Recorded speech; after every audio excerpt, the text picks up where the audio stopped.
Salam sang debaters, berani bertanya, berani ditanya. Jangan kerja kau, hanya bertanya terus. Ya kawan-kawan ya. Kawan-kawan, tema topik yang kita ambil malam ini mengenai nenek. Nenek siapa namanya itu? Udah punya cucu nggak dia? Aku belum tahu. Tapi orang banyak bilang nenek. Nenek Irene Handono. Ah, kan gitu. Ya. Cocoknya nenek atau tante? Biar lebih mudah. Ah sudahlah nenek, dia sudah tua. Ya kan? Mungkin sudah banyak lah apanya itu enggak. Cucunya enggak. Kata orang juga mungkin apa ya, dia memiliki apa namanya itu, memiliki suaminya banyak katanya kan. Ya enggak tahu lah kita itu, penting apa yang bagusnya aku taruh ya. Udahlah nenek sesuai judul ya kawan-kawan ya. Nah kawan-kawan, di situ jelas saya tuliskan mengapa nenek siapa, nenek sihir, nenek apa namanya itu ya, nenek Irene Handono belum mau menuju surga. Kan demikian ya kawan-kawan ya. Apa sih penyebabnya? Kan perlu juga kita ketahui kawan-kawan. Ya. Nah untuk itulah kita akan melihat kebenarannya ya kawan-kawan ya. Dan kita usahakan kita berbicara berada dasarnya ya kawan ya. Dan saya pun berbicara pun pasti ada dasarnya. Ya. Jadi sampai saat ini Nenek Irene Handono menolak untuk mendapat gelar ALM. Itu gelar loh itu. Banyak gelar-gelar, salah satunya ALM. Padahal kalau menurut dia sudah dapat jatah ke surga ya. Dengan dia menghina-hina Kristen, menghina Yesus, menghina Bible. Itulah yang dia sampaikan ke khalayak ramai. Bahkan dia mengatakan dia bekas biarawati dan segala macamnya. Nah, sekarang saya mengajak kalian menganalisa mengapa Nenek Irene Handono belum mau mendapat gelar ALM. Ya. Kalau kita bilang karena belum dipanggil malaikat Israel, malaikat pencabut nyawa, bukan kawan. Kalau masalah mencabut nyawa gampang itu. Dia pun bisa melakukan sendiri kan. Ada juga itu perintahnya, kan?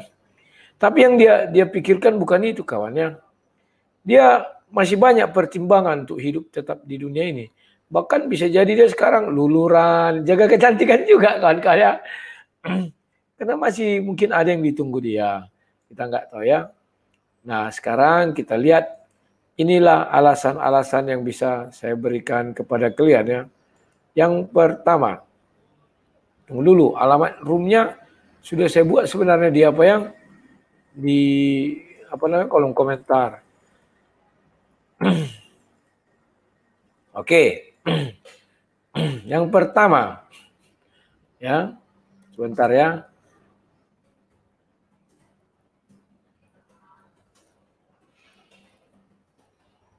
Nah, sekarang kita lihat. Nenek Irene Handono masih bingung. Di surga itu dia mau ngapain kawan? Coba saya tanya kalian. Karena di surga itu laki-laki dan perempuan memang masuk surga ya, ada ayatnya. Nah ini saya share screen dulu ya. Bahwa di surga itu nanti mereka mendapat namanya hadiah surgawi. Nah ini, kubesarkan dulu ya kawan-kawan ya. Nah ini. Nah jelas ya. Nah, dibuat di situ langsung aja full.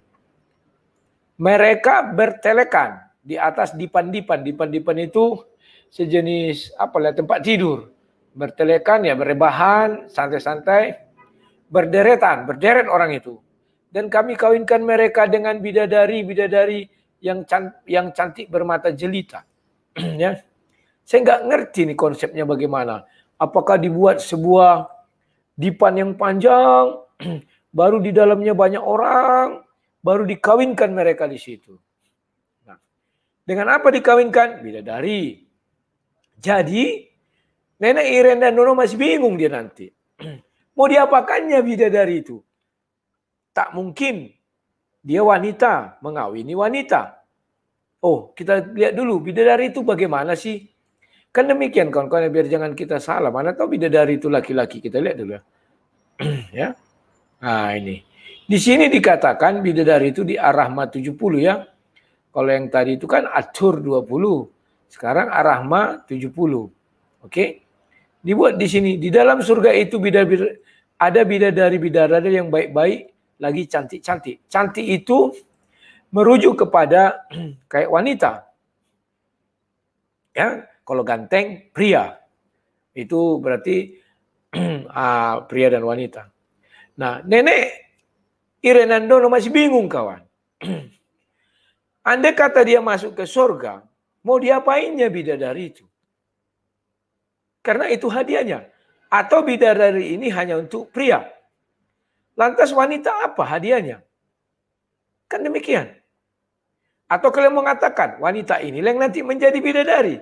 Bagaimana Irenandono bisa jadi bidadari? Dia sudah tua, ada keriput-keriput. Yang benar aja. Karena bidadari itu kawan, tidak mungkin manusia dari bumi. Ada tertulis gini. Ya. Mereka itu diciptakan dengan langsung. Al-Waqih 35.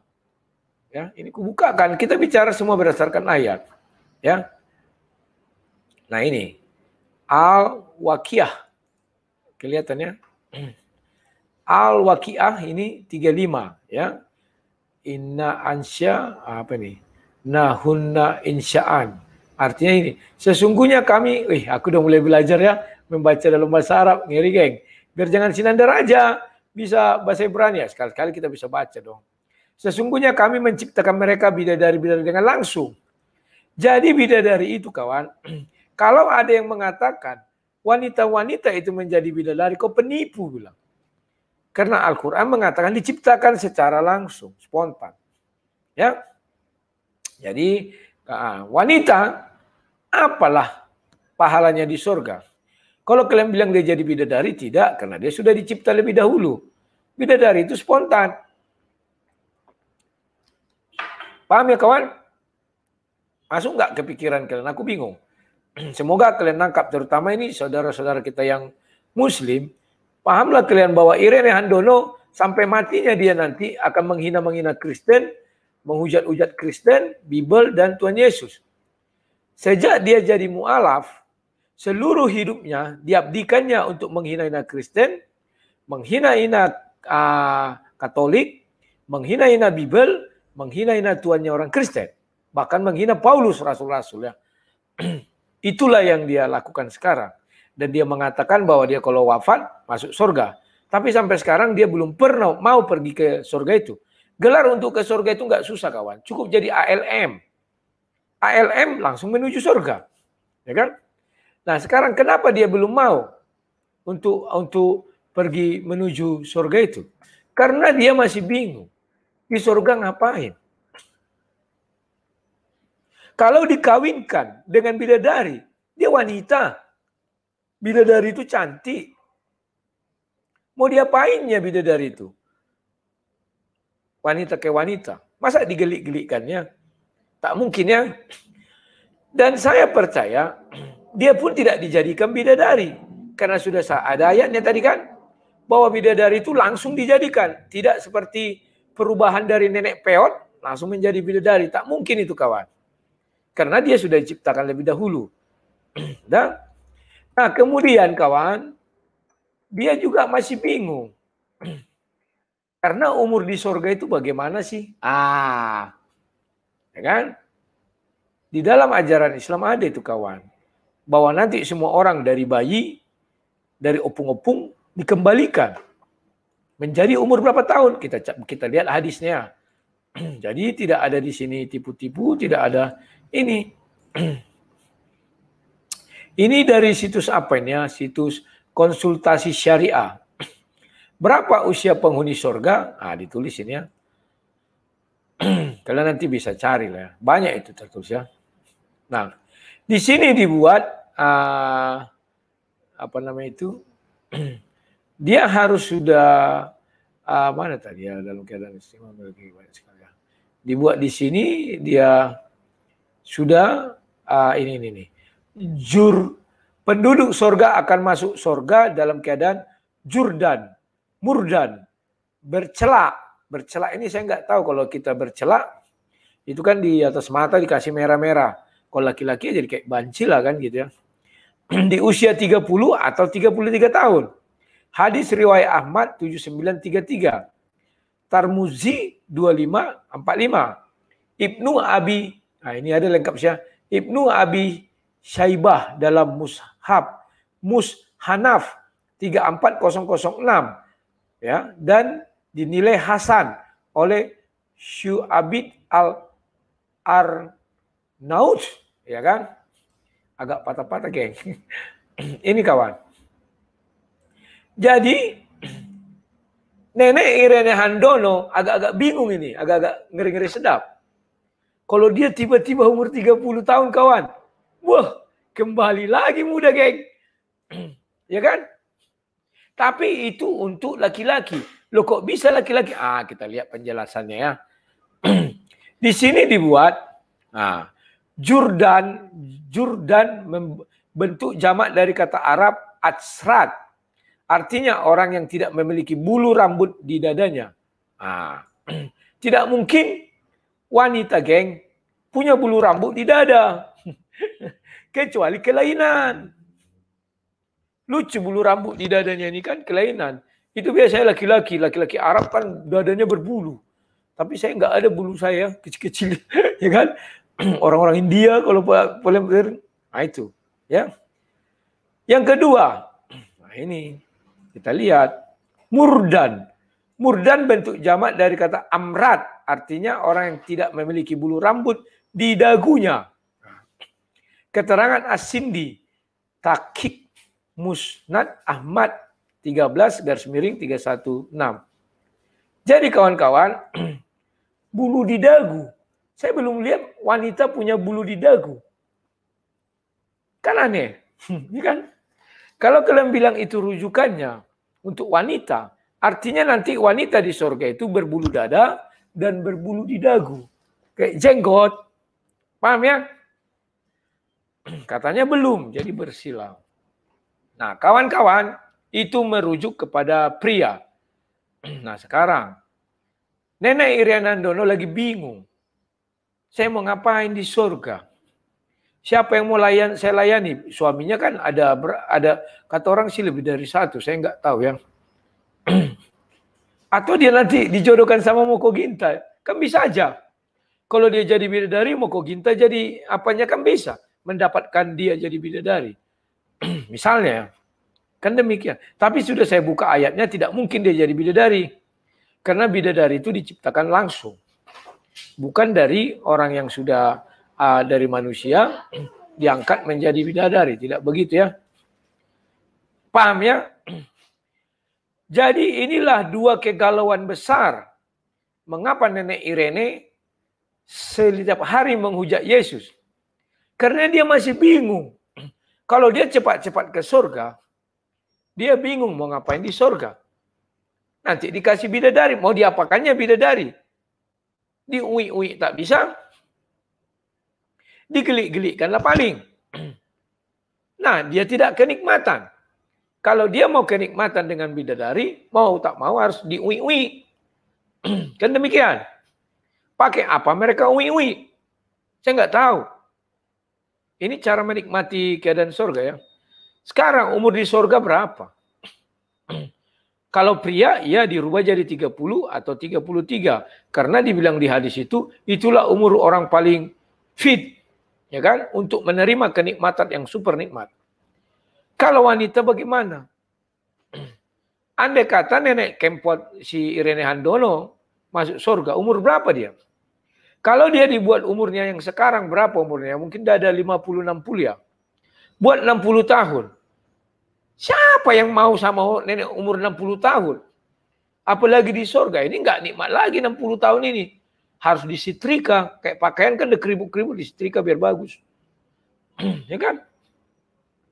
Siapa yang mau? Kalau sudah bicara kenikmatan kawan, ada namanya tingkatan. Ya. Kalau tingkatannya itu kepuasannya tidak bisa, misalnya saya lah. Kalau saya tidak nafsu sama seseorang, tak ada saya dapat kenikmatan sama sekali. Jadi makanya itu laki-laki ingin kawin lagi. Karena istrinya sudah keribut-keribut kain itu. Harus disetrika. Cari dia yang lebih muda. Kemarin ada itu ya di YouTube saya lihat. Dia nikahi kakaknya, dia nikahi adiknya. Tapi kakaknya masih hidup. Ini memang heran saya yang diperagakan itu apa. Kalau di Kristen bisa kawan. Tetapi harus mati dulu kakaknya. Bukan dua-duanya dinikahi. Mungkin takut dia uangnya lari kemana-mana. Karena dia kan orang besar, orang banyak uang. Biarlah daripada ke orang, bagus ke adikku. Kan gitu ya.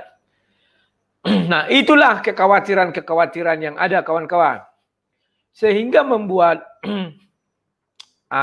Nenek Irene Handono masih berpikir-pikir untuk cepat-cepat segera menuju surga. Padahal dia punya tiket ini. Dia kan sudah mengatakan. Setelah menghujat-hujat Yesus, dibilangnya saya akan ke surga. Artinya dia sudah punya tiket. Cuma belum dipergunakan dia. Untuk menuju surga kawan, harus dapat gelar ALM. Ini yang harus direbut dia. Bisa saja dia mempercepat ALM. Misalnya tidak makan. Misalnya didekatinya orang yang sakit-sakit. Tersakit dia kan cepat. Banyak cara kawannya. Tanpa harus bunuh diri lah. Kayak yang lain-lain tidak perlu lah. Ya kan? Katanya bulu di badan bukan bulu di dada ya. Coba di badan. Mana ini? Bulu di badan itu, ini sebentar ya saya buat. Bulu di badan itu tadi Bos Rudi bukan bulu di dada. Agak teliti bacanya Bos. Oke kita baca ulang ya. Ini bagus masukannya, agak teliti. Biar kita teliti. Ini dari ini ya. Di badan. Oke. Jurdun bentuk jamak dari kata atsrat. Artinya orang yang tidak memiliki bulu rambut di badan. Sekarang badan itu mana? Ini kan dari leher sampai pinggul. Oh berarti bisa jadi tidak memiliki bulu ketiak. Begitu kira-kira ya. Karena bulu di badan itu hanya dua. Di dada ini sama di ketiak. Kan itu. Begitu mungkin. Nah, kita bisa lihat lagi apa penjelasannya. Ada ini dibilangnya sini. Saya ngambil dari situs sini, bukan saya bilang sendiri. Hikmah diberi usia 33 tahun sangat jelas. Karena di usia ini merupakan puncak dan keadaan paling sempurna dalam merasakan kenikmatan. Karena di usia itulah adalah usia kekuatan yang paling sempurna. Segala organ kenikmatan berkembang. Dengan gabungan dua ini diperoleh kesempurnaan kenikmatan yang kuat dalam menikmatinya. Hadi Al-Arwah 104. Ya. Baru ada pertanyaan yang apakah usia mereka bertambah? Nah. Oke. Jadi katanya wanita bisa juga asal belum tumbuh bulu ketiak, bulu di badan ya. Saya nggak tahu bulu di badan ini. Tetapi di sini dibilang bahwa wanita umur 30 sampai 33 itu kenikmatannya meningkat. Saya juga nggak paham. Kalau di dunia sekarang kita ini umur 25 tahun ya wanita ya. Kalau sudah 30-33 sudah mau apa lagi tuh. Memang masih bergairah sih. Tapi sudah mulai agak cenderung berkurang ya. Dan gairahnya mau disalurkan kemana itu saya nggak tahu. Kalau merujuk ayat Al-Quran tadi, bahwa ini betul kepada laki-laki. Karena mereka dibuat bertelekan, dikawinkan sama bidadari-bidadari. Jadi jelas. Kenikmatan yang dimaksud adalah itu. Dan kalau kita buka lagi banyak hadis, banyak yang ada dibilang itu, apa macam lah itu, kenikmatan itu bagaimana. Dia menyembur, dia banyak lah itu ya. Kawan-kawan itu kita ulangi lagi, kita buka aja lagi. Ya Pak. Nah ini. Al-Quran. Bagaimana dikatakan bahwa bidadari itu langsung diciptakannya ini bertelekan. Banyak cerita ini ini. Atur 20 ya. Saya bukakan atur 20, atur 20. Atur 20. Nah ini. Nah ini ya. Semua sudah bisa melihat ya. Di atur 20 dikatakan mereka bertelekan di atas dipan-dipan, berderetan. Dan kami kawinkan mereka dengan bidadari. Nah, ini ada bidadari ya, kawan. Bidadari-bidadari yang cantik bermata jelita. Lantas, Nenek Irene dapat apa nanti di sana? Dapat bidadari. Saya bingung. Kita lihat nanti bidadari ini apa? Dikawinkan katanya. Kalau perempuan kawin dengan bidadari, sungguh aneh. Sama-sama cantik kawin. Tidak mungkin kan? Pasti ada rahasianya yang memang harus digali lebih dalam lagi. Saya tidak mau kayak mereka langsung menghujat-hujat. Oh iya, Tuhan Kristen tidak ada begini. Tidak, saya mengajak kalian untuk menggali lagi. Ya. Nah, ini lagi. Dan kami berikan kepada mereka bidadari. Nah, ini dia. Ad-Dukhan 54. Dikatakan di situ demikian. Dan kami berikan kepada mereka bidadari. Tetap bidadari. Belum ada dijelaskan di Al-Quran bahwa yang diberikan itu bidadara. Contoh pramugari, pramugara, dewa, dewi. Bidadari apa laki-lakinya? Saya nggak ngerti. Karena bidadari ini sudah digariskan bahwa dia cantik-cantik, Ar-Rahman 70. Di dalam surga itu ada bidadari-bidadari yang baik-baik lagi cantik. Rahman 70. Ada ya ini ayatnya. Nah, baru dibilang seperti marjan ini. Ar-Rahman 58. Ya, seakan-akan bidadari itu permata yakut dan marjan. Ya, dapat ya dilihatnya. Nah, ini tertulis di mana? Ar-Rahman 58. Sudah ya, semua ada ayatnya. Itulah yang menjadi kegelisahan nenek Irene Handono. Kalau ke surga dia sudah dapat tiket. Sesuai yang dia bilang ya. Cuman dia masih belum siap ke sana. Lebih baik dia menghujat-hujat Kristen kawan. Karena biar mungkin ada lagi tiket yang lain, saya nggak tahu. Dengan menghujat Kristen dia tidak berkurang pahalanya. Dengan menghujat kitab suci tidak berkurang pahalanya. Dan dia malah senang ya. Itu memang itu keinginan dia. Oke kawan-kawan, sekarang saya buka room. Ini Sasa. Halo Bang Rudi. Salam, lanjut, silakan. Ya, langsung. Ya. Ya saya kurang apa sebenarnya, kurang ngerti dengan Muslim ini sebenarnya. Ya jelas lah tidak mengerti, kita kan bukan Muslim Pak. Enggak, maksudnya pemahamannya tentang sesuatu hal kebenaran gitu loh. Iya. Ya logikanya aja kalau manusia hidup itu sekarang ini masih lagi mengalami tubuh jasmani seperti di sana itu kan sesuatu hal yang mustahil kan. Gitu. Karena Tuhan itu pasti kan sudah memberikan masa di mana manusia itu dikasih jatah yang begituan gitu. Kalau kita, nah saya ingat kata Bung Rudi dulu itu. Kalau kata saya begini, kalau kita ini sudah dikasih serba duniawi di dunia, gitu, ya masa hubungan bawah pusar ke bawah itu masih lagi, ya kan dilanjutkan gitu. Apa bedanya dengan yang di bumi ini kan? Banyak. Hanya berbeda bayar dengan gratis. Betul, hanya berbeda bayar dengan gratis gitu. Nah, yang Bu Rudi kan bilang begini, bagaimana kita mungkin capek-capek menyembah Tuhan, berdoa, mengamal ini, tapi kalau rewardnya tetap sama seperti yang di dunia ini kan ngapain capek-capek gitu, capek-capek melayani Tuhan gitu ya di bumi, lalu dapat rewardnya tetap aja sama seperti itu di bumi.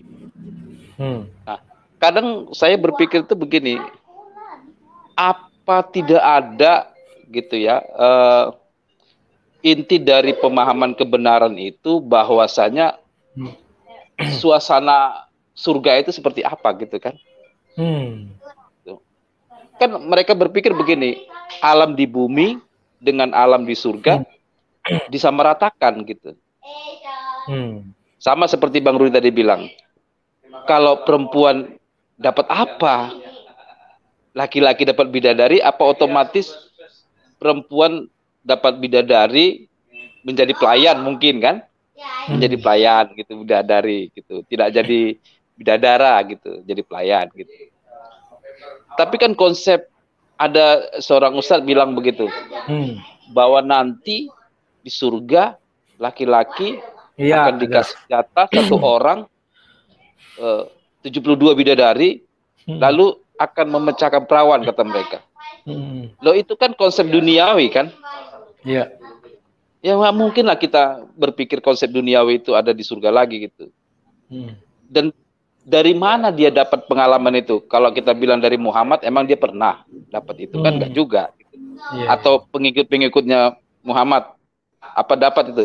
Saya kan pernah berdebat begini, Bung Rudi, dengan Muslim.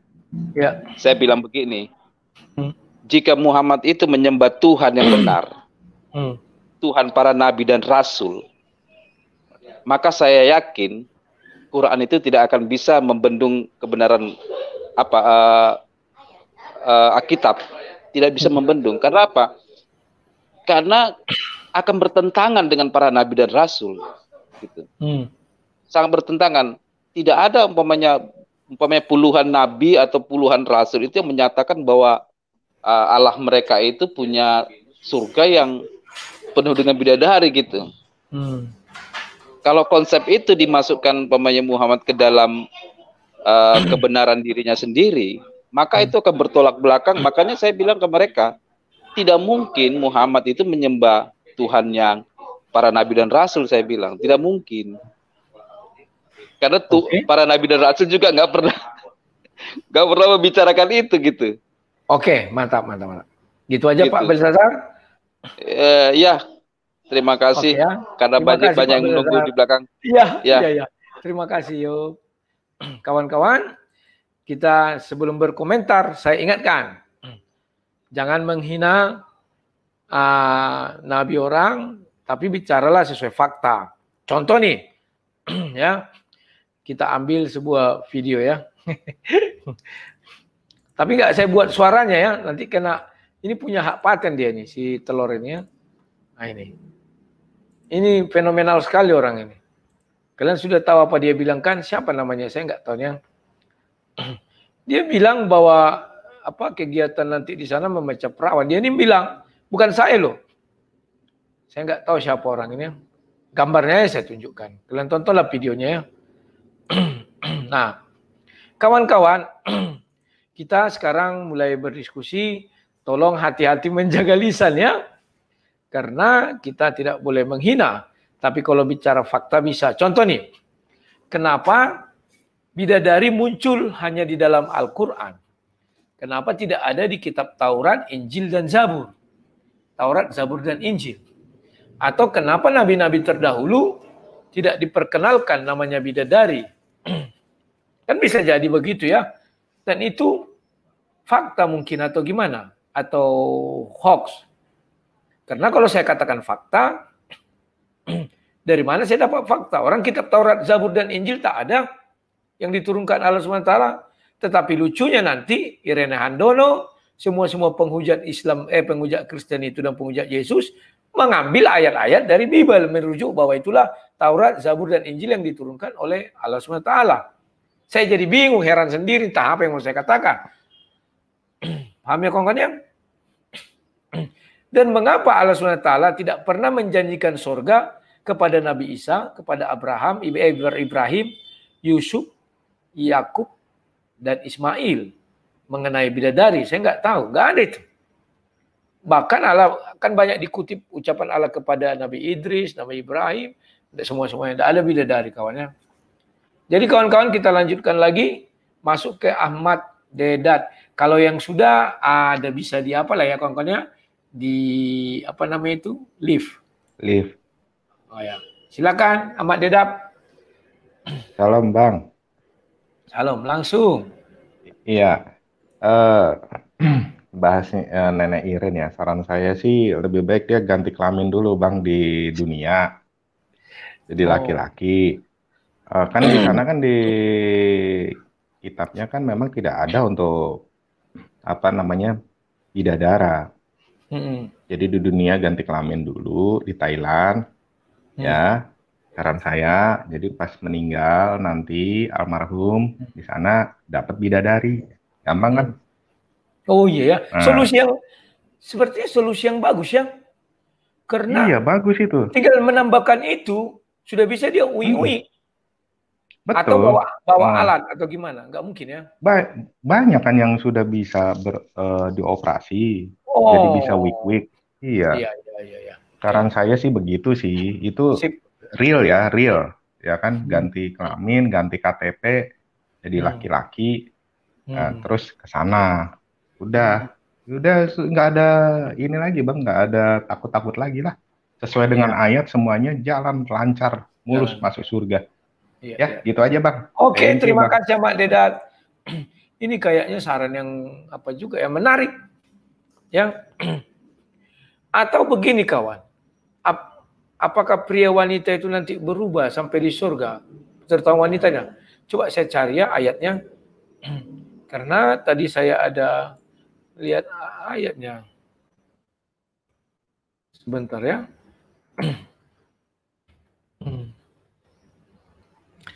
Karena ini sangat penting kawannya, biar kita jangan salah langkah. Kita tidak dalam hal ini tidak melakukan penghinaan ya, karena kita bicara pada ayat. Tidak seperti mereka terang-terangan menghina. Kristen kitab sucinya palsu, Kristen Tuhannya begini bogono dan segala macamnya. Itu kita hindari ya kawan-kawannya. Kita hanya bertanya ini, bagaimana mereka nanti di surga ya. Kita tidak tahu apa yang terjadi.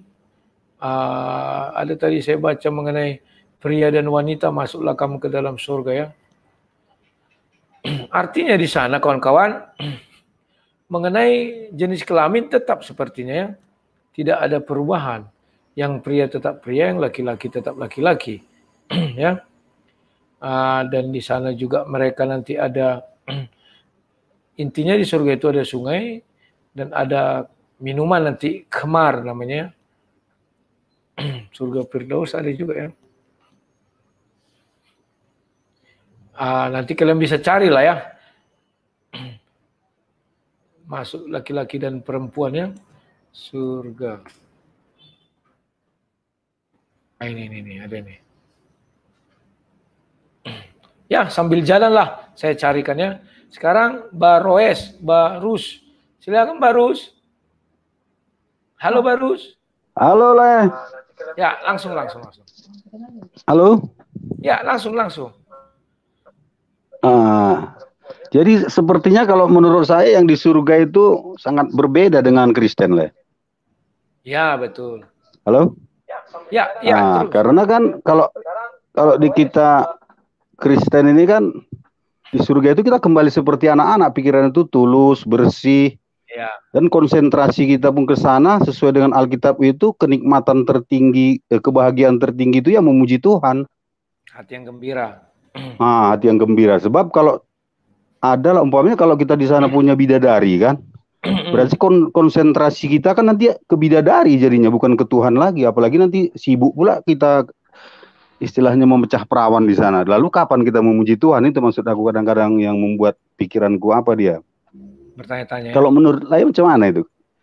Ya menurutku tadi kan kalau di Kristen sih dari kemarin saya bilang bahwa kita di sana memuji dan memuliakan Tuhan. Iya, itulah kenikmatan tertinggi kan. Hati yang gembira adalah obat dari kita di bumi pun merasakan ya. Bagi orang yang sudah menikah, seks itu tidak lebih dari 3 menit kenikmatannya, paling 5 menit. Tetapi kalau hati yang gembira, tidak ada duka, nggak ada apa, lama dia bertahan lama, berhari-hari. Ya. Lagi pula kan kalau menurut saya itu kan hubungan seksual itu diberikan Tuhan, memang ya hubungan seks itu kan anugerah Tuhan kan. Ya. Anugerah berkat Tuhan lah. Tapi kan itu fungsinya di dunia untuk berkembang biak kalau menurut saya itu. Iya. Supaya manusia itu mau berkembang biak, diciptakan Tuhan lah hubungan seks itu memberikan kenikmatan. Sebab kalau seks itu nggak kenikmat kan, nggak mau nanti berkembang biak kan. Iya, betul. Diberilah kenikmatan seks itu supaya manusia berkembang biak, sehingga perintah Tuhan untuk memenuhi bumi ini tercapai kan gitu. Beranak cucu lah kan ya kan. Iya. Tapi kalau saya rasa saya nggak percaya lah di surga itu ada hubungan seks.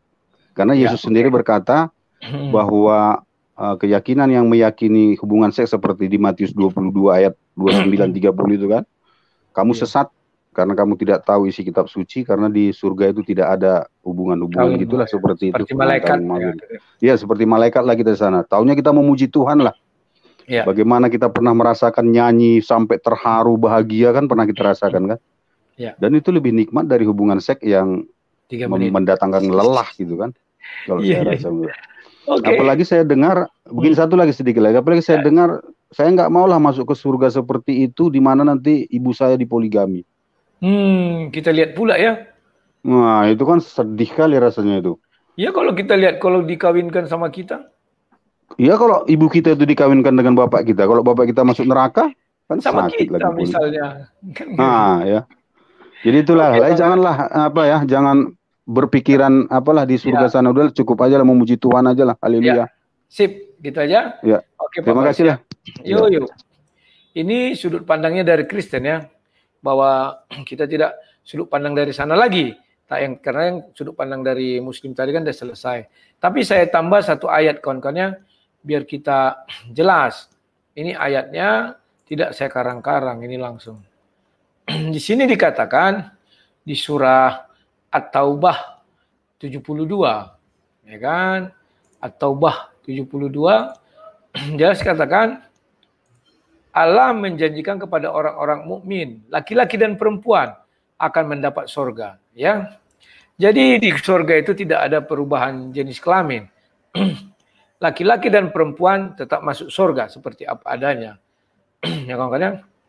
Tinggal kita bertanya. Jadi malam ini sebenarnya kita bertanya ini agar si Graham Mualaf atau kristologi bisa menjelaskan kepada kita. Maunya mereka masuk sini kan dan menjelaskan kepada kita bagaimana sih nanti di sana.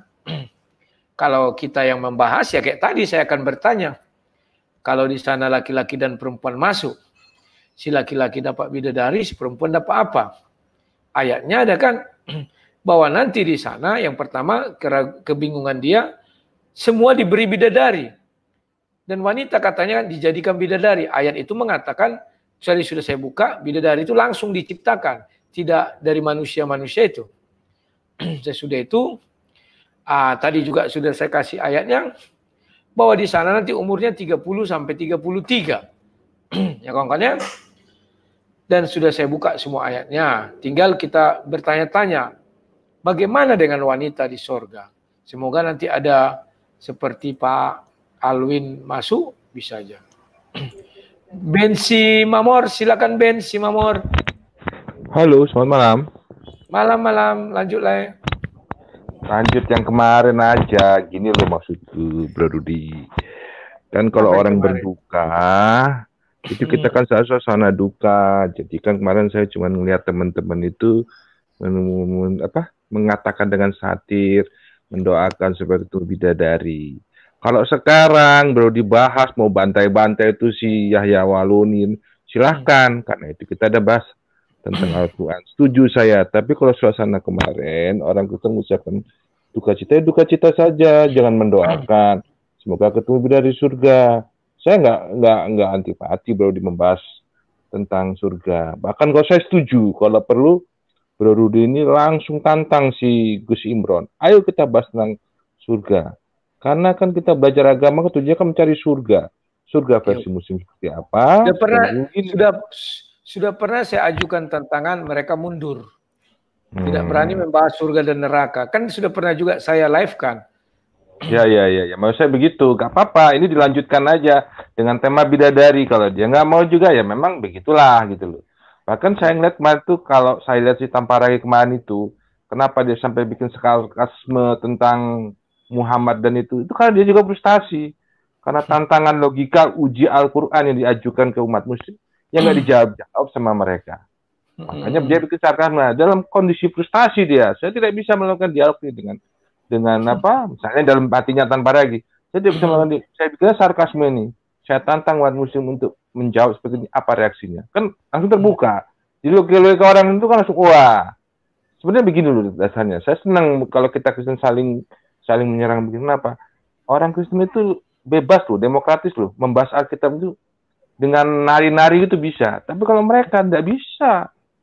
Ketika Ustadz sudah ngasih doktrin tentang ayat, ya harus nurut. Kok kamu nggak bisa? Nggak bisa, karena itu sudah diwahyukan Tuhan. Titik. Nah, kita enak kan di sini kayak Bro Rudi tentang surga Yuda seperti apa, tanpa lagi apa. Boleh, kita kan demokratis lah. Masih ada sana. Mereka nggak boleh, tidak ada demokratis. Karena di sana sifatnya ya tadi, one direction. Gitu loh Bro Rudi. Saya setuju, saya kemarin itu cuma saya berpendapat. Kalau kita dalam suasana duka, ya udah duka saja. Gak kebayangkan kalau orang tua kita meninggal, terus ada orang bercanda-canda di. Yang berduka siapa?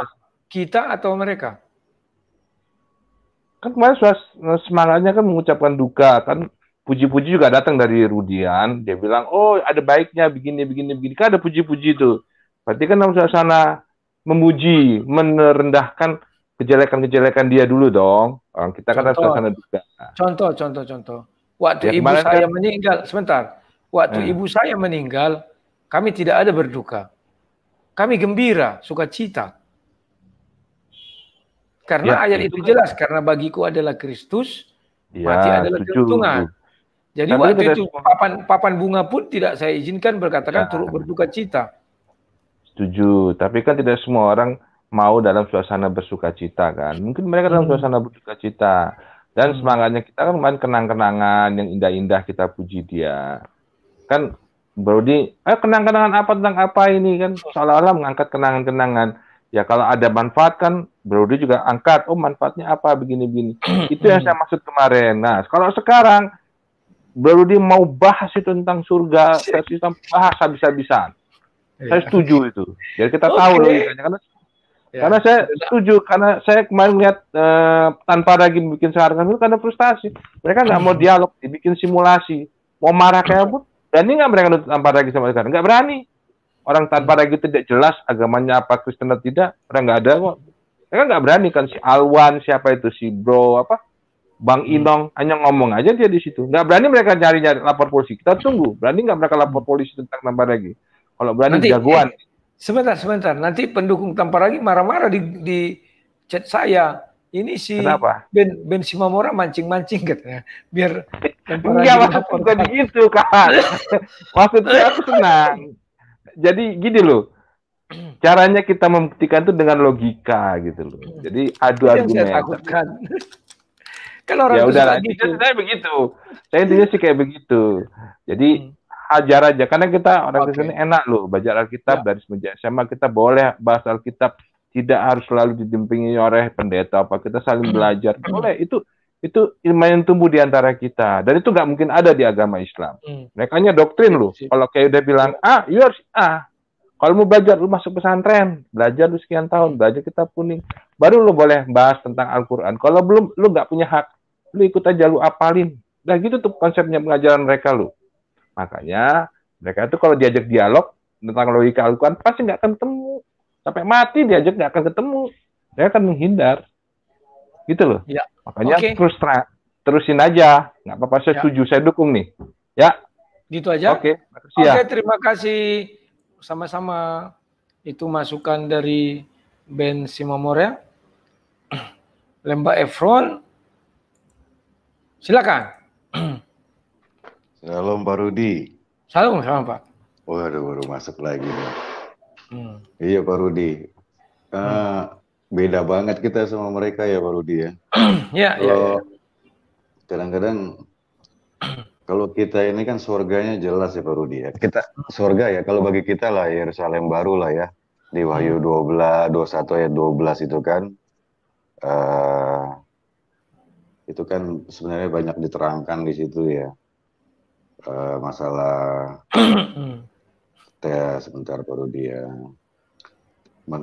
temboknya gitu kan, itu menunjukkan keamanan yang dimiliki orang-orang yang telah diselamatkan, 12 pintu gerbang melambangkan Israel 12. Nah di situ pokoknya banyak lagi lah, di situ ada air segala macam, itu kan orang yang hidup dalam firman Tuhan, pokoknya seperti yang baru digambarkan lah, itu Yerusalem baru ya. Nah kalau surga bagi mereka, kita sebut surga aja ya kalau kita mau bahas tentang mereka ini kan. Saya bingung juga ya Pak Rudi ya, kenapa ya agama mereka itu nggak bisa ditanya ya tentang Misalnya ada sesuatu kayak saya pernah lihat kesaksiannya Ibu Hasdiah ya, waktu dia banyak menanya-menanya itu, terus kan beliau tuh kecewa kelihatannya, sehingga akhirnya dia itu ya pindahlah ke mengikuti Yesus lah, karena semua yang difirman itu kan bisa dijawab gitu loh, bisa dijelaskan, dan jawabannya ada di situ, nggak di KBBI gitu loh. Semua firman Tuhan itu kalau di Alkitab ada di Alkitab sendiri. Halo Pak Efron, Tapi kalau bisa tunggu ya? sebentar. Bukan, sebentar ya. Ya. Aku ya. izin dulu sebentar, mau buang air sebentar ya. Waduh, terus gimana nih? On aja nggak apa-apa? Apa gimana?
Oke Pak, lanjut Pak. Iya, maksud saya kok manusia zaman sekarang yang udah sekolah gitu ya, baru dia sudah mungkin sudah banyak pendidikan tinggi. Kenapa ya? Kok begitu kita misalnya kita belajar ini, logikanya aja baru dia, kita kuliah, kita nanya sesuatu yang kita nggak mengerti. Itu kan wajar ya pelajaran. Nah, ini masalah keyakinan, kenapa nggak bisa ditanya gitu? Lucunya malah begitu debat-debat, mereka itu seakan-akan, kan saya dengar juga yang tanpa ragi kemarin itu. Ada bapak terakhir ngomong, kita jawabnya Alkitab aja, kita jawabnya Alkitab aja. Begitu tanya Kurgan, nggak mau sama sekali. Mereka nggak mau sama sekali. Heran, hampir semua seperti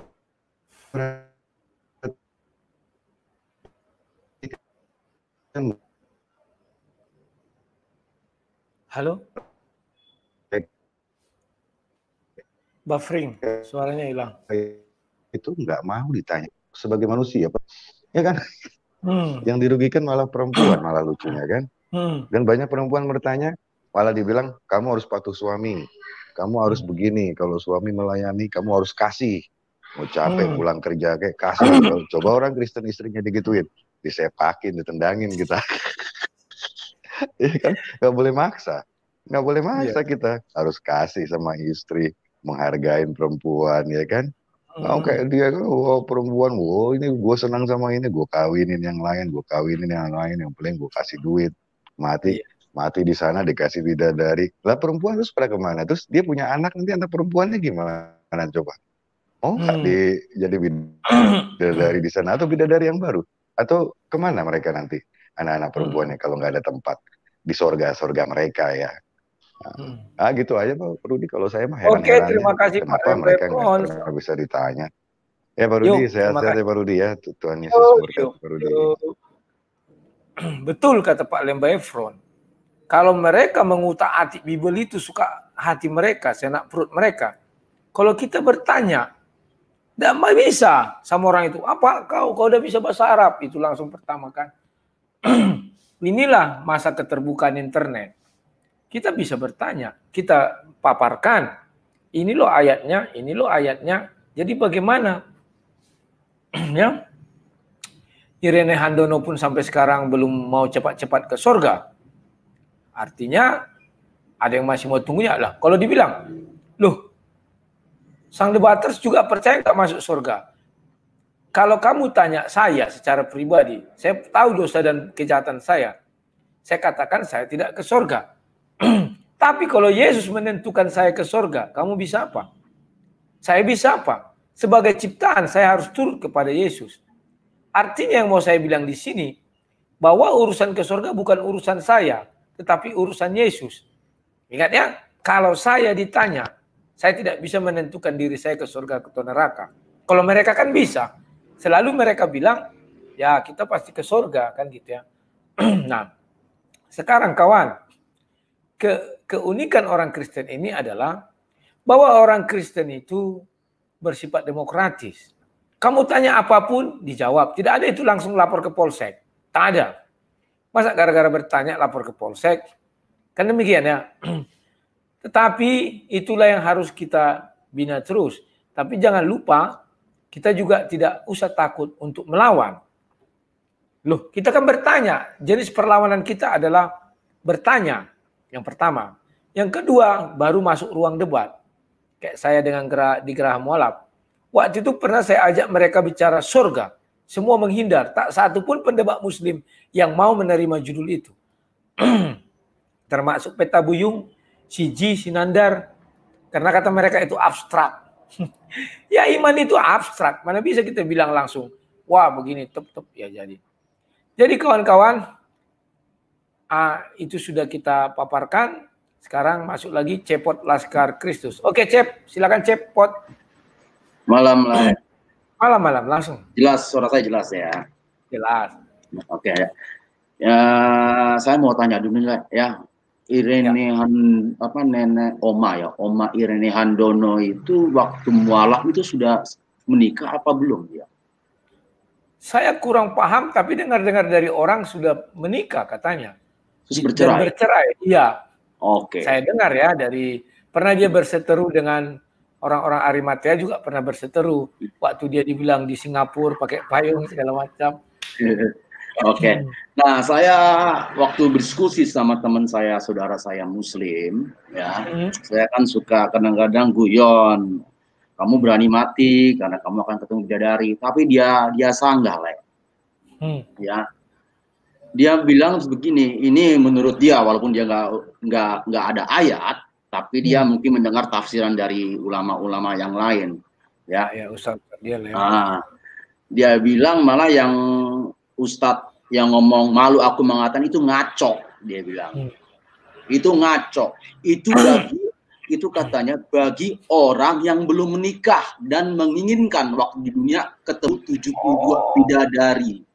Nah, jadi gini, dia bilang wanita dan laki-laki akan dibuat muda waktu di surganya. Jadi seperti umur 18 tahun, jadi kulit masih montok, yang jelek akan jadi muda. Dan bagi wanita yang sudah menikah, ya, bagi wanita yang sudah menikah dan dia mencintai suaminya, seandainya dia mencintai suaminya yang pertama, seandainya suaminya meninggal duluan, ya, kemudian nanti dan suaminya itu mencintai istrinya, dia akan ditemukan kembali, itu menurut dia. Dia tidak akan bertemu dengan bidadari lain. Dia akan disediakan sama Allah Subhanahu Wa Taala, suaminya yang dicintai, yang pertama kali memerawaninya waktu di dunia. Ya, nah bagi wanita yang belum menikah, dia akan disediakan Allah Subhanahu Wa Taala lelaki yang disenangi, jadi dipilih sama dia. Jadi konsep dia, ya, baik laki-laki kalau dia mencintai istrinya sewaktu di dunia, dia akan ketemu di surga lah, dan dia akan dinikahkan lagi. Itu kalau kedua saling mencinta waktu di dunia. Jadi, nah seandainya kan makanya laki-laki ini kan ada sistem talak ini, nah kan. Nah kebanyakan kalau laki-laki itu, aduh, ada telepon masuk, maaf, skip dulu, kayaknya ada paket masuk, nanti kita lanjut lagi. Yuk, terima kasih, yuk. Pak Cepot banyak dapat paket dia. Pak Cepot, semua yang dibilang itu indah. Tetapi kalau kita cari di Al-Quran, tadi itu Pak Cepot. Artinya, teman Pak Cepot itu mengarang-ngarang bebas. Dia mendengar dari ustaz-ustaz itu juga karang bebas untuk mengcounter kayak video yang saya buka tadi itu ya. Dia bilang bahwa pekerjaan pria-pria muslim di surga adalah, katanya kan ada itu kan. Malu saya membilangnya, katanya. Itu. Oke, sekarang Frederick Lee. Halo Frederick Lee, silakan. Halo Bang. Halo, silakan. Ya, sesuai dengan judul ya Bang. Wah, wajarlah itu Nenek Irene nggak berani almarhumah karena takut tadi Abang. 72 bidadara Bang. Oh. Iya, pula itu ya. kan, iya takutlah dia bang, mana mau dia cepat-cepat almarhumah kan. Nah, Itu pula ini kan ya. memang, Betul, iya, betul, betul. ini kan memang, Hadiahnya itu ya. Oh. iya, takut dia bang, bukannya nggak mau. Jadi Iya, ya iya. dia mau lah. Jadi bang, sebenarnya memang iman kita, memang surga itu kan bagian dari iman. Nah, Iya. itu kan istilahnya memang barang abstrak. Tapi barang abstrak ini bagaimana pikiran kita membayangkannya ini ya tergantung balik ke orangnya masing-masing bang. Kalau Iya, iya. misalnya dibilang nggak bisa debat masalah surga karena surga kan istilahnya sesuatu yang abstrak. Nah, kenapa bisa keluar ada bayangan bahwa nanti di surga akan ketemu 7 bidadari lah apa dan lain sebagainya. Berarti kan itu sudah proyeksi pikiran kita tentang hal yang abstrak itu, Bang, gitu. Jadi kenikmatan yang maksimal itu di dalam pikirannya yang menulis ayat itu kan ya seperti itu gitu, Bang. Nah, jadi kan ini kalau kita lihat di Alkitab nih kan kalau surganya orang seberang kan ya kurang lebih mirip-mirip sama inilah kota yang di ya pokoknya mirip-mirip kayak gitulah. Terus ya mirip-mirip lah bang, mirip-mirip kayak di Alkitab itu kan apa kota yang ditebaliin Tuhan itu. Mantap abang, langsung ngerti ya. Itu bang, kurang lebih seperti itu bang. Jadi ya menurut pendapat saya sih ya bukannya nggak berani lah si Bu Irene itu ya karena dia takut aja kali bang. Ya terima kasih gitu, bang Sang Debaters. Ya. Kawan saya nggak sampai pikirannya ke situ loh. Kan dibilang dikawinkan dengan istri-istri, laki-laki berarti dapat lebih dari satu istri. Bidadari itu. Kalau wanita, memang Kak dijelaskan dengan suami-suami. Tapi bayangkan kawan, andai kata jatah untuk pria dan wanita sama, mengerikan wanita kawan. Di dunia tidak bisa poliandri. Di surga apakah poliandri? Saya nggak tahu. Apalagi kalau sampai kata orang lebih dari 2. Bagaimana hancur mina lah dia kawan. Tahu kalian hancur mina kan? Diui-ui kan susah itu. Jadi memang inilah dilema. Makanya kalau saya ngajak mereka debat tentang ini semua lari. Gak ada yang berani. Iya ya. Oke. Sekarang Indriat Moko. Oh udah lama Pak Indriat Moko ini nggak masuk. Halo silakan Pak. Malam Bang Rud. Ya, masuk ya, kan suara saya? Oh iya. Gini Bang Rud. Kalau saya malah jauh dari pikiran semacam itu. Jadi kita mengenal Tuhan melalui kitab suci itu bukan terus menolak karena ayat-ayat yang kita pelajari adalah manusiawi. Misalnya Yesus yang manusia, yang jadi manusia itu malah diartikan bahwa Yesus adalah manusia. Tapi tidak belajar bahwa Yesus adalah Allah yang sebenarnya, yang menyelamatkan kita, yang menyatukan kita, yang menghidupkan kita. Itu malah tidak dipelajari. Seharusnya mengenal kitab suci adalah menjadi belajar dengan kitab suci. Yesus itu siapa dan apa fungsinya di dalam kitab suci. Nah, itu bukan malah menolaknya karena kita mempelajari bahwa Yesus itu dijelaskan di dalam kitab suci manusia 100%. Tapi itu justru yang dianggap atau membuat dirinya menolak Kristus. Bukan mempelajari dari kitab suci bahwa Yesus itu adalah Allah yang sebenarnya, yang menciptakan kita, yang menyatukan kita, menghidupkan kita kembali menjadi ciptaannya. Itu yang banyak dipelajari dan menjadikan itu alasan untuk menolak Yesus. Itu menurut itu yang saya silakan kalau mau dijelaskan ke pendengar Pak Rudi. Makasih. Terima kasih Pak Indriat Moko ya. Itu masukan dari Pak Indriat Moko. Sekarang kita masuk lagi kepada Al-Badri. Silakan Al-Badri, hidupkan mic-nya. Halo Al Badri. Yo, halo. Langsung. Malam, Bang. Ya, Malam. Baru kali ini bisa tembusin ini dari penjabaran Bang Rudi tentang manusia diciptakan hari keberapa sampai cerita Tamparagi sampai mana baru sampai ini baru ketemu ini. Puji Tuhan lah. Tapi saya ingin katakan bahwa kita orang-orang Kristen mungkin agak sedikit iri mungkin dengan keadaan surga masing-masing ini. Surga kita berbeda dengan surga-surga orang-orang di sebelah kita ini. Betul. Nah, itu sangat nikmat, kayaknya seperti itu. Nah, dibandingkan dengan surga orang-orang Kristen kayak model kita, itu sangat berbeda, menyedihkan. Hanya memuja, memuji dengan kegembiraan yang hakiki itu. Beda mereka di sana. Enak, disiapkan, disediakan, bahkan boleh memilih-milih. Saya setuju dengan si Cepot tadi, CP sama setanya itu. Memang ada itu saya dapat di televisi menceritakan hal seperti itu. Sama dengan Pak siapa tadi itu yang terima telepon tadi. Nah, itu menjadi bidadara yang disiapkan itu. Nah, alangkah ngerinya itu. Sangat menyerikan sekali. Nah, itu. Tapi sebenarnya saya ingin mengatakan sesuatu pada Bang Rudi ini. Ya, katakanlah.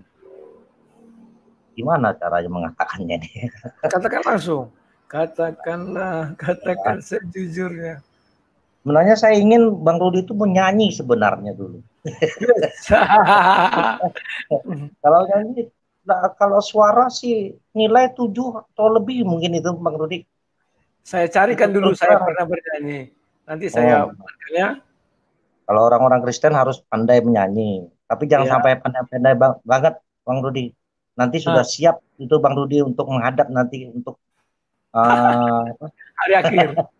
Nah, ini kayak konten tadi sore nggak salah ya itu. Iya. Belum siap lagi. Jadi kalau sudah pandai, wah siap sudah memuji itu. Jangan dulu Bang Rudi. Masih banyak yang perlu mendapatkan pengajaran gitu. Saya terus terang aja ini baru kali ini nih. Mencoba baru masuk. Mungkin saking padatnya itu Pak. Ya gitu. Saya ingin katakan ada kalau bisa kuis ini. Kuis. Kalau kita bikin tanda salib dulu, baru bentuk lingkaran dan lingkaran itu tanda salib. Bukan tanda salib maksudnya ini tanda pembagi. Horizontal dan vertikal. Kita urut dari arah jam itu kan jadi 3-4 kotak itu Pak Pak Rudi, Mas Rudi. Nah, itu jadi kalau misalnya kita urut dari agama yang mayoritas banyak orang kenal, itu misalnya dari Hindu sudut atas, terus turun ke arah jam, baru Buddha. Baru Kristen, baru Islam. Nah pertanyaannya, ini harus ada pertanyaan. Mungkin kita harus menyiapkan 5 orang untuk 200.000. Ini di surga nih, perlingkaran ini dari surga. Jadi 200.000 untuk 5 orang. Nanti Bang Rudi bisa kasih nomor apa, HP-nya atau gimana itu untuk yang dari chatnya ini misalnya menjawab benar. Nanti gini Pak, sebentar. Nanti Bapak orek-orek di kertas, bentuknya kan kita, kalau ini kan menghayal-hayal, bentuknya salib, orek aja di kertas, baru terangkan. Syuting aja, jangan nampak wajah, nampak tangan dan kertas saja. Oh iya, oke, boleh nanti. Jadi ini bayang-bayang dulu. Jadi pertanyaannya, antara itu kan lingkar gitu Pak Rudi, Bang Rudi, itu antara yang paling banyak kontras itu antara Islam dan Kristen.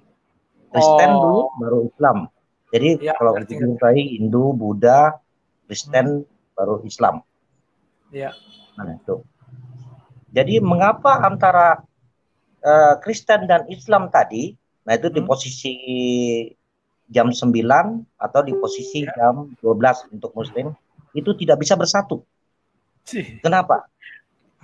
Nah, seperti di layar kitanya sekarang ini, Pak Rudi, Bang Rudi, terbagi gini, terbagi antara hitam sama putih ini, gambar ada visualnya Bang Rudi ini kan, terpisah seperti ini. Mengapa? Pertanyaannya, mengapa tidak bisa bersatu? Nah, pertanyaan tidak bisa bersatu. Kenapa tidak bersatu? Jadi untuk 5 orang bisa menjawab benar, menurut jawaban saya yang saya simpan, nanti Bang Rudi bisa ngecek, itu untuk 200.000. Satu jawaban yang benar. Nah, demikian Bang Rudi. Dan lagi masalah diorek-orek aja gambarnya, Pak. Iya, oke.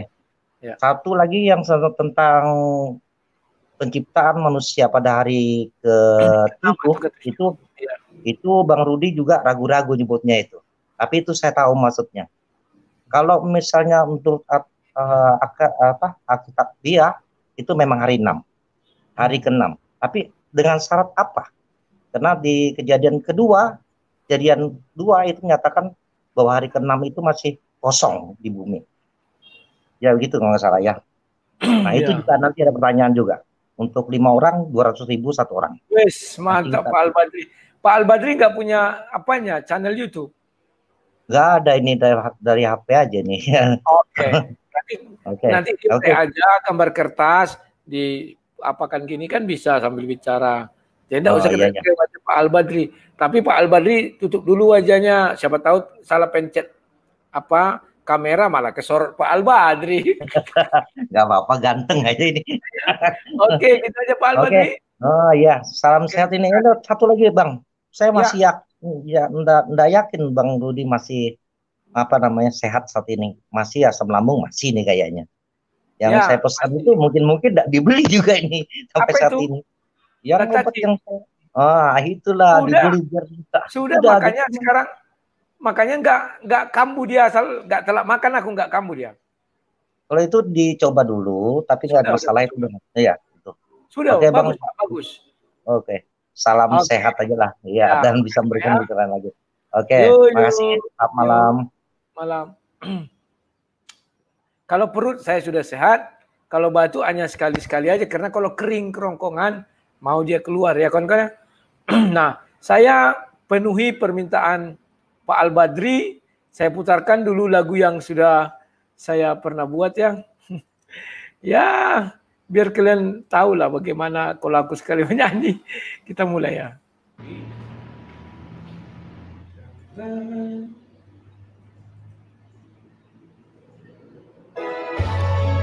Oke ya, kawan-kawan semua, sang debater mau bernyanyi dulu menghibur kalian semua. Karena kita juga perlu hiburan ya. Lagu kali ini Mama dari Rito Harahap. Kita mungkin teringat sama orang tua kita, itu adalah hal yang pantas ya.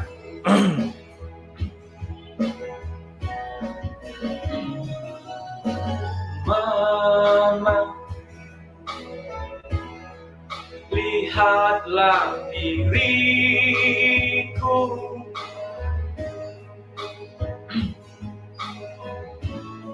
aku masih ada di sisimu.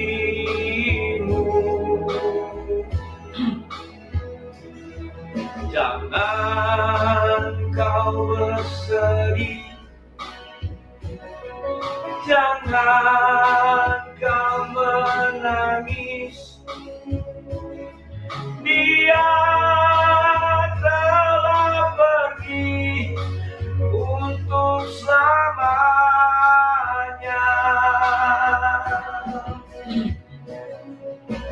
Mama, kuatkan hatimu.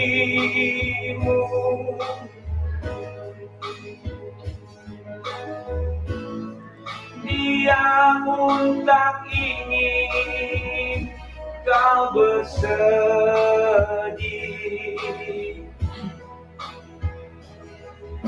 Bila engkau letih, bila engkau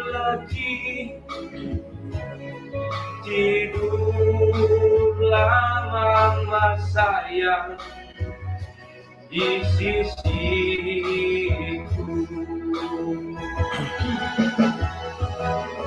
Seluruh jiwa ragaku, segalanya untukmu Mama.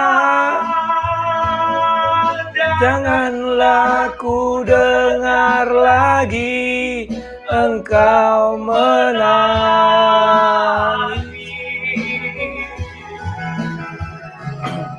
Badanmu kurus dan letih, biarlah tidur dan bermimpi. Mimpikanlah hari ini akan berganti.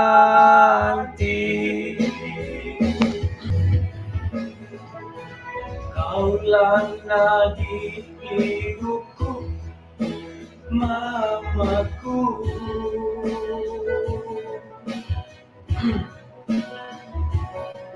Hapuslah air mata dari pipimu.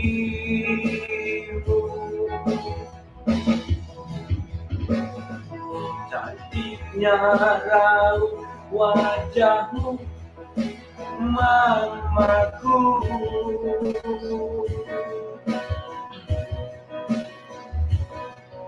Berilah senyum yang indah di bibirmu.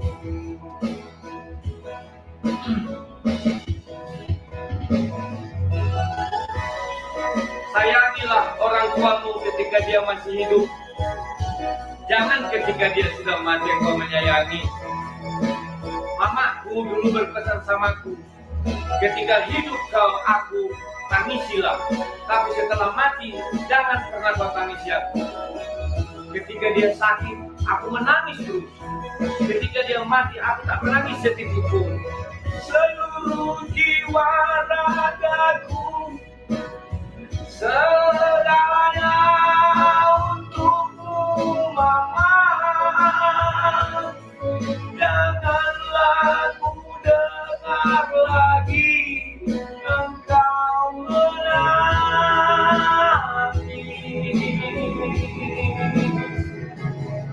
Badanmu kurus dan letih, biarlah tidur dan bermimpi. Mimpikanlah hari ini akan berganti.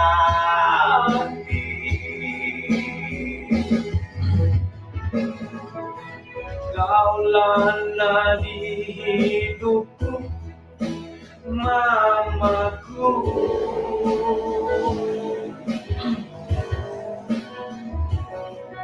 Hapuslah air mata dari pipimu.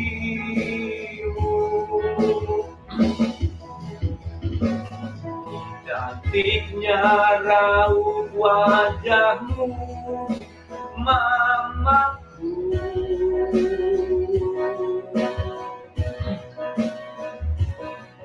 Berilah senyum yang indah di bibirmu.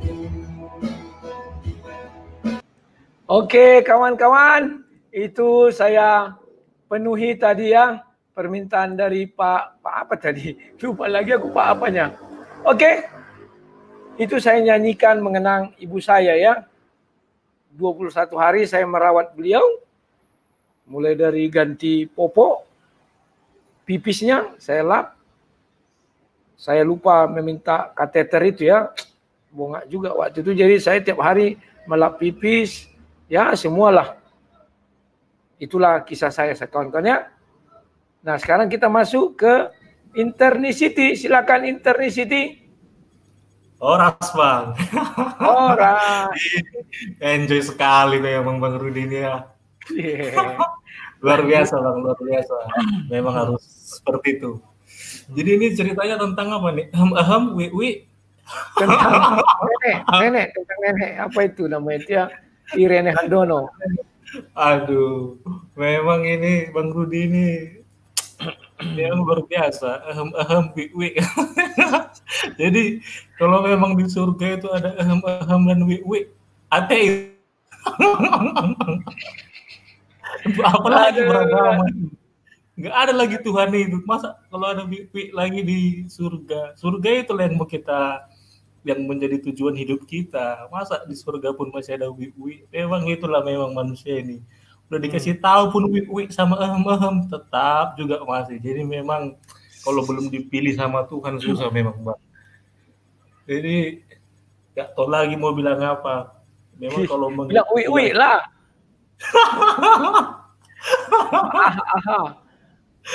Memang kalau bukan karena ajaran Yesus dan pribadi Yesus, memang kalau kita ikut yang di sebelah enak kali memang, Bang. Apa yang kurang coba di bagian wik-wik ini sama bisa miliki 4, nggak puas 1 bikin, cerai 1 bikin lagi. Jadi kan memang duniawi. Memang itulah di duniawi pun seperti itu, masa di surga juga seperti itu. Jadi intinya seperti inilah, Bang.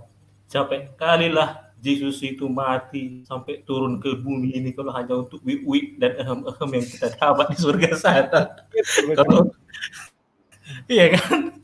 Kalau memang itu, kalau dari sudut ajaran Kristen, kalau memang ada seperti itu, aku lebih baik jadi penjahat kelamin di bumi ini. Biarlah masuk neraka, penting sudah kurasakan banyak kan. Di surga gitu juga, di sini aku penjahat kelamin, selesai. Kalau ajaran Kristen ada seperti itu ya. Masalah itu nggak perlu dipelajari secara manusiawi pun sudah adanya itu. Oke. Kayak gini, gitu loh Bang. Aku kalau pembahasan yang wik ini gimana kurasa? Kayak lawak kurasa, Bang.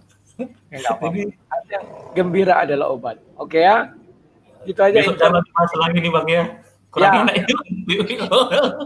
Oke, terima kasih. Dari sini selamat malam. Ini kawan sengaja saya persingkat. Terakhir ini Sapatiki. Ya, kita pas lah nanti ini mungkin 1,5 jam ya.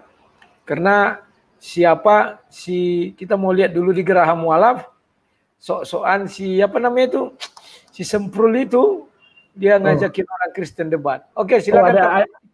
Ada drama ntar lagi ya, Bang. Aku juga mau lihat. Drama apa? Nggak tahu, yang kamu bilang tadi di Geraha Mualaf. Ada drama lah itu kan biasanya. Iya betul. Iya. Jadi aku ingat waktu pernah dulu saya ngomong sama orang Arab, Bang, lewat internet kan. Langsung dari Oman dia tinggalnya. Mantap. Jadi saya ajaklah dia ngomong kan. Tentang apa? Saya bingung, saya bilang kan. Kok di surga ini ada bidadari? Dan lucunya lagi yang sering orang lupa ya. Bidadari itu datangnya dari mana? Rupanya kalau kita gali-gali lebih dalam lagi, rupanya bidadari itu dari neraka. Nah, kan jadi pertanyaan ini kan. Kok bisa? Ya itu dia. Kok orang bidadari dari neraka ada di surga? Jadi kok kongkang kali kong di surga ngapain? Ya kan? Menjadi pertanyaan. Gak bisa dia jawab, Bang. Dia bilang itu apa biasanya jawabannya yang sering mereka bilang Allah knows best, dia bilang gitu. Jadi itu apa? Ya Allah aja lah yang paling ngerti gitu-gituan. Iya. Oke, gitu aja Sapatuci. Iya, cuman itu aja sih masukannya. Apa ada lagi? Itu masukannya kita omongin. Kenapa? Oke, gitu aja. Halo. Ada lagi yang bisa kita omongin? Nggak ada, itu aja ya. Oke. Ya, itu aja. Makasih. Oke, terima kasih. Terima kasih kawan-kawan semua atas partisipasi kalian. Bukan membayar pajak, tapi menonton channel ini. Banyak sekarang channel-channel live. Silakan ke sana, terutama di Geraha Mualaf itu. Saya mau dengar lucu-lucuan. Si Aristo, si Aristo, dia sudah mulai berani seorang diri membuka room untuk orang bertanya. Tapi anehnya, dia malah menjelaskan kekristenan. Karena aneh, harusnya bicara tentang keislaman, orang Kristen bertanya sama Aristo. Cuman hati-hati kawan, saya lihat di situ sudah banyak persyaratannya, tujuannya sudah jelas. Begitu kalian agak memojokkan orang itu langsung di-kick sama si Gus Imron. Oke kawan-kawan, sampai jumpa. Besok hari kita jumpa lagi dengan tema dan topik yang berbeda dan besok lebih hangat lagi ya. Sekian dan terima kasih. Salam Sang Debaters.